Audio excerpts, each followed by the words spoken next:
Welcome to Crowned and Called, Stories of Purpose, Women of Power.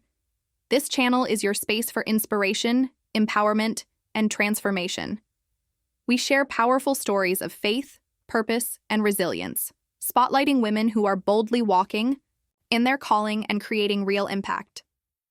If you're looking for motivation, spiritual growth, or a reminder of your God-given worth, you're exactly where you need to be. Subscribe and join a community where purpose meets power. Your story matters. Here, second series of 10 powerful women in the Bible story. 2. Ruth, the woman who chose loyalty. When everything was lost, she stayed. Her world had collapsed. Her husband was gone. Her future erased. No children, no protection, no place to call home. In the ancient world, a woman without a man was vulnerable, exposed, forgotten, especially a foreign woman like Ruth. But Ruth wasn't just grieving a personal loss. She was standing at a crossroads. One road led back to Moab, to comfort, familiarity, and the life she once knew. The other led to Bethlehem, unknown territory, a land of different customs and people who saw her as an outsider. Her sister-in-law, Orpah, chose the first road, and no one blamed her. Naomi had even encouraged it. She had nothing left to offer.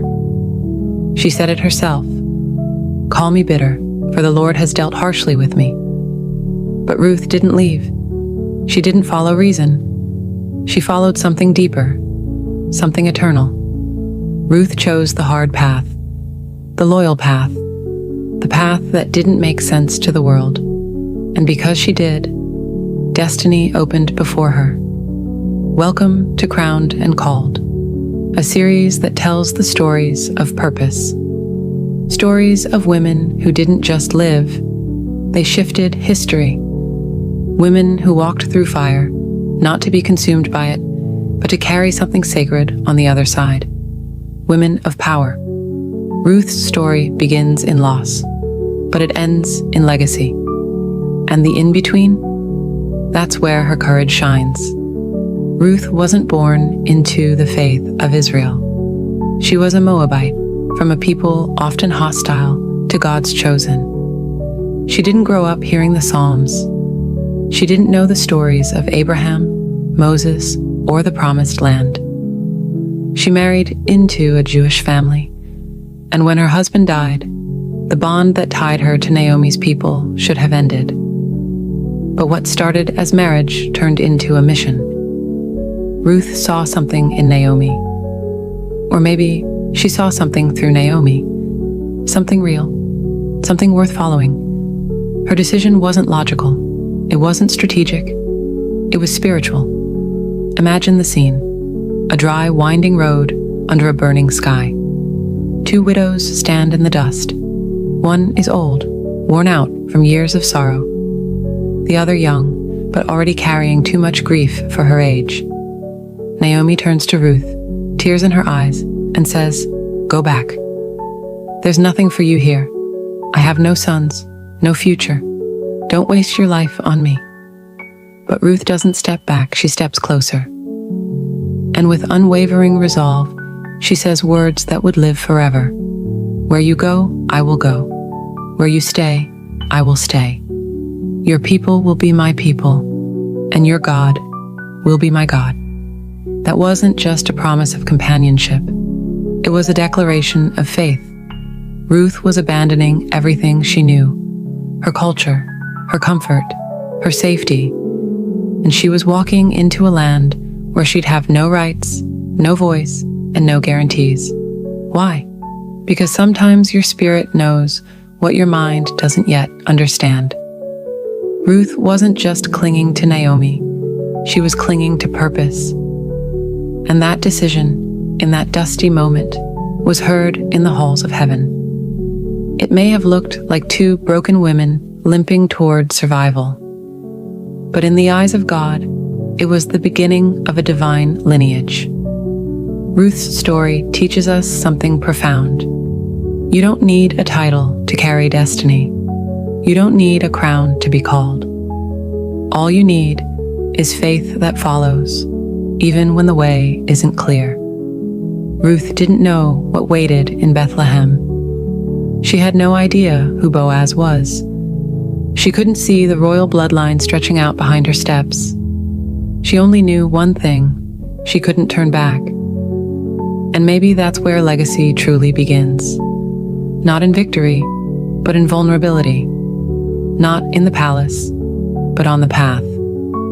Ruth's loyalty was quiet. It didn't come with fireworks, but it moved the hand of God. And what looked like the end of her story was really just the beginning. Ruth didn't just marry Boaz. She didn't just survive heartbreak and loss. She walked straight into destiny, one that would echo through generations. Think about that for a moment. An outsider from Moab, a woman with no status or influence in Israel, became the great-grandmother of King David, Israel's most iconic and beloved king. And from that royal bloodline came Jesus Christ, the Messiah himself. Ruth's loyalty didn't just serve a moment, it became legacy. Her faith didn't just keep her going, it bore fruit. What does this mean for you? Sometimes, the breakthrough you're longing for is hidden just beyond the hard decisions you're facing right now. The blessing isn't waiting at the start of the journey. It's on the other side of the choice to stay when leaving seems easier. Maybe you're in a field season of your own, a time of gathering leftovers, of scraping by, of doing the small, unseen work while you wait for more. It might feel exhausting or discouraging. You might wonder, is this all there is? But don't despise your field, because that field is positioning you for favor. That obedience, that loyalty, that faithfulness, they're planting seeds for a harvest you can't yet see. Ruth didn't know that a crown was coming. She didn't realize she was part of a divine plan that would change history. She was simply faithful in the moment, loyal to Naomi, loyal to God, loyal to her purpose. And maybe, just maybe, you're next in line for legacy. Your story might be the one that shifts generations. Your faithfulness might open doors for those who come after you. Your loyalty might become the foundation of something greater than you ever imagined. So stay faithful, stay loyal, stay grounded in what you believe, because the story you're living now is far bigger than you think.